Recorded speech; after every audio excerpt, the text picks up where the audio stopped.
Our family feels so blessed to live in a place that is so beautiful and so historically significant as the far west Missouri state. We feel that our lives are filled with light and blessings in abundance. And we know that many of these blessings are due primarily to ancestors whose lives were not as easy nor as comfortable as ours, but who nevertheless were willing and courageous enough to embrace the gospel of Jesus Christ and to stay faithful to that gospel. Some of these ancestors of ours lived in the Missouri area, and some didn't. But we're grateful, regardless of wherever they lived and what their life circumstances are or were, we're grateful to have the opportunity to offer compensatory blessings that are available through the work of salvation to these family members whose lives were not as filled with light as ours are. So last week on Tuesday, Rebecca, my wife, and I had the opportunity to go to the temple to do some sealing ordinances. And as we were preparing to leave, I went on Family Search to print some ordinance cards that I had reserved before to take with us. And I was double checking one of these cards for a couple that were kind of on the fringe of our family tree. They're not direct ancestry. In fact, it's a line that kind of stopped.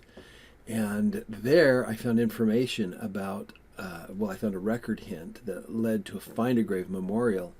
And there I found information about a little girl who had been left off the Family Search family tree. And we've been working on this family for a while, and we hadn't known about this little girl. And she had died after just 14 months. And with the information from the Find a Grave record, I found her birth record and her death record, and I was able to print off an ordinance card for her as we were leaving for the temple, and we were able to include her in the ordinances we performed that night. So almost in the blink of an eye, almost in an afterthought before I went to the temple as I was printing off these cards, she went from being unknown to being sealed to her parents and an heir to the ordinances of salvation. And as I've reflected on this experience, I have felt deeply the privilege of having a temple close by and having access to priesthood authority and ordinances to participate regularly in the work of salvation. And I've also felt deeply grateful for the resources that we have available for finding records of our ancestors and learning about their lives and binding them as part of our family tree as members of the Abrahamic covenant. And so one of the early purposes of gathering in the far west area was to build temples and to offer these ordinances and these blessings of the temple to the children of God.